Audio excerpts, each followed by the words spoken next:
What's going on, guys? This is Coach Greg Souders from Standard Jiu-Jitsu, and today we're going to take a look at games that help us build the skill of creating and finishing arm locks. Before we take a look at the games, I'm going to share with you my conceptual framework. It's important for you to know what the conceptual framework is because it's going to be the foundational basis that I use to help build these games. We play the game of immobilization as it leads to strangulation and breaking. In order to do this, we must attack our opponent's periphery. This is the head, arms, and legs, to gain access to center mass. This is the hips, chest, shoulders, and back. Once we gain access to center mass, we immobilize it so that we can isolate, immobilize, and re-attack the periphery. In order to start this process, we need to develop the skills of making and maintaining connection for the purpose of managing distance through segmentation, destabilization, immobilization, and isolation. Now let's take a look at some of these games. Now, for these first few games, we're going to focus on low variability games. What this means is the games that we first play are going to be low in change, meaning there's not going to be a lot for the new practitioner to focus on, just very simple tasks that help them get started in the process. In these low variability games, the first ones that we play, we're going to focus specifically on immobilization. So immobilization as it leads to breaking in this case, because we're taking a look at arm locks. So the first game we're going to practice is the breaking position. So we're going to start in the arm lock breaking position. One leg over the head, one leg underneath our partner's armpits, and we can start with any connection we would like. For the purpose of this game, we're going to start with an elbow-to-elbow grip. But just keep in mind that if you're creating these games for your students or for yourself, you can start with any connection that you would like, legs or arms. It does not matter. It does not affect the ultimate focus of this game. No matter which connections we start with, arms or legs, our connections are going to be focused to do one thing: hold our partner still. So in this first game, pick any connection you would like. The objective for the top player is going to be use our connections to stay as close to our opponent's shoulder as we can and use our connections to hold our partner on the ground, nothing else. The bottom player is going to resist this by trying to either pull their arm free from our legs or get their back up off the mat. Now remember, the skill that we're working here in this first game is immobilization. That requires us to use our connections to stay as close as we possibly can and then hold our partner to the floor. These two things will keep our partner as still as possible while we try to maintain this condition. Remember, while playing this game, it does not matter what it looks like. Any connection, any type of movement, any structure is fine as long as whatever we're using is trying to serve the purpose of holding our partner still by staying as close to our partner as possible and holding them down to the mat. Everything we're doing is resisting their ability to take their back off the mat or pull their arm free from our connections. If either player wins, flip-flop and start again. Now in the second game, we're going to back out of the arm lock breaking position just a little bit. But we're going to keep the focus of immobilization the same. Remember, the skill that we are working on in these games is immobilization as it leads to breaking. The setup is going to be similar to the previous game. We're going to start in the arm lock breaking position, one leg over the head, one leg under the arm, and any connection you would like. The one that I'm going to be using for these games is the elbow-to-elbow connection. To start this next game, we're going to uncover our opponent's head, and we're going to tuck our shin behind our opponent, having our knee touch the head. And then we're going to transition our body up on top of our opponent, using our hand to base on the other side. Now, in this next game, just like the previous game, our only job is to stay on top and hold our partner down. We're going to use our connections to stay as close to our partner's shoulder as possible and hold our partner to the floor. Now, we are not going to leave this position. We're going to stay right where we are, and we're going to try to keep this structure as our partner moves underneath us, just move around a little bit, to try to stay on top and hold them down with our connections. There's going to be no way for you to win this game, top player. Bottom player, your job is the same as before. You're going to try to pull your arm free or make the top player hit their back. At any time, top player, if you lose the arm or hit your back, the game is over. You're going to flip-flop and start again. Now in this next game, we're going to back out just a little further. So we went from the arm lock breaking position to having access to our partner's shoulders. Now we're going to be in the mounted position.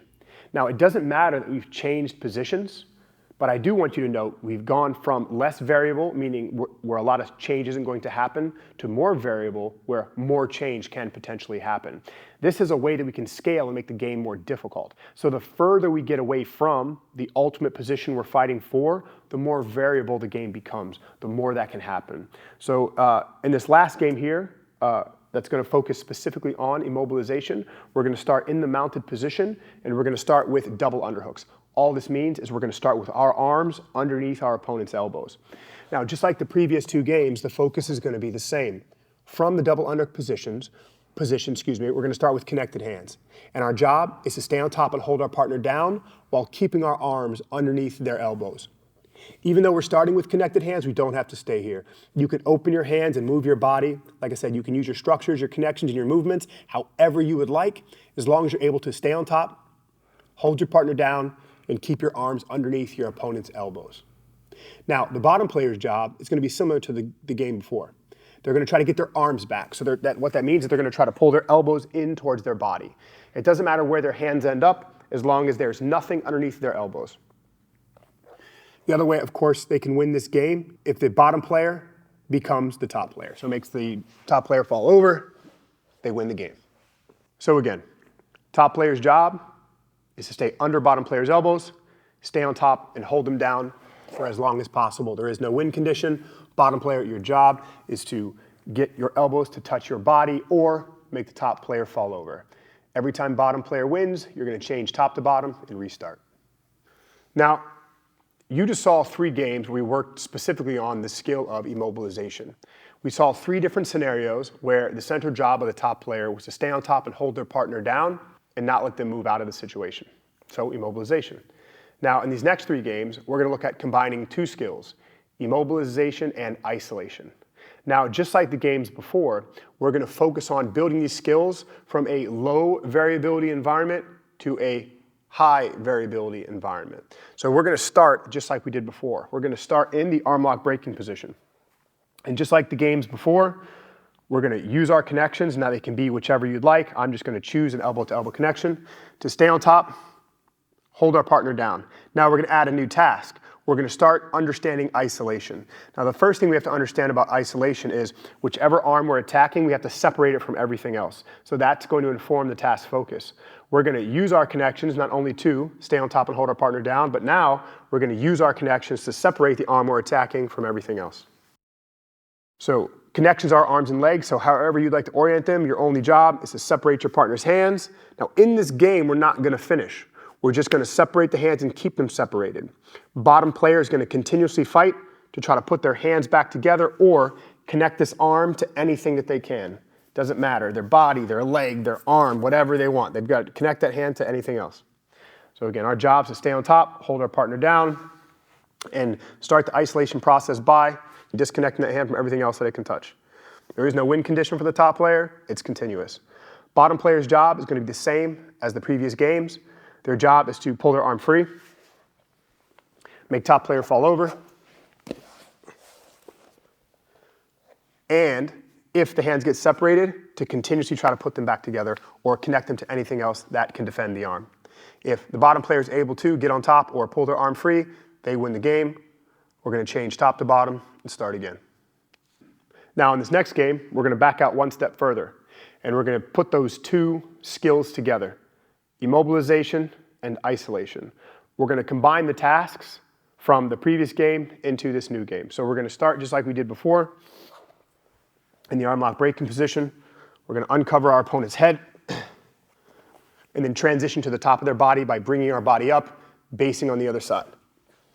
So now, starting from this situation, same as the previous games. We're going to use all of our connections to stay on top and hold our partner down, working on immobilization.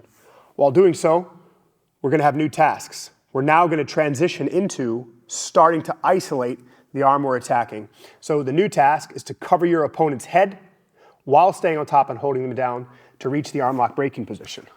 Now, once you've reached the arm lock breaking position, our job is the same as the game before. We're going to use our connections to separate and isolate the arm we're attacking from everything else. Again, there is no win condition. You're going to play continuously. Bottom player's wins are the same as before. Pull your arm free. Take your back off the mat and get to the top. While simultaneously always trying to reconnect your hands to something once they are disconnected. And just like before, if bottom player wins, change top to bottom, start again. Now, for the last game here, we're going to start where we did while training immobilization. We're going to transition to the mounted position, and we're going to start with double underhooks, or under both our partner's elbows with connected hands. We're going to try to go through the entire process now. We're going to try to use all the task focuses that we did before and add them to this new game. So we're going to use our underhooks to stay on top and hold our partner down. Bottom player, if at any time they free both of their arms and their elbows touch their body, they win the game. At any time, we don't need to show it. If the bottom player makes top player fall over, we start again. Now, top player, we have a new task. We now have to get to one of the arms. Right now, we're equal. So we're going to pick one of the arms, and our first task is to get our body behind the elbows. So it doesn't matter which arm you choose. If I choose this side, my job is to bring my whole body behind my opponent's elbows. My second task is, while getting behind both my partner's elbows, we're going to trap both our partner's arms in between our connections. That's our arms and our legs. We're going to trap them to try to reach the position we trained before. And then finally, to win this game, we're going to cover the head and reach the arm lock breaking position. Unlike the previous games, in this last game, we're going to add a win condition for the top player. Since we're working on immobilization and isolation, we're going to control the variability by getting to the last step in the isolation process. So once we're able to reach the arm lock breaking position, we've done most of what's required to get here. When either player wins, we're going to switch top to bottom and restart. All right, guys, in this video, we took a look at 6 different games to help you build the skill of immobilization and isolation as it related to creating the arm lock breaking position and utilizing the arm lock breaking position. If you like this content, please share your opinions in the comments below. Stay tuned for future content.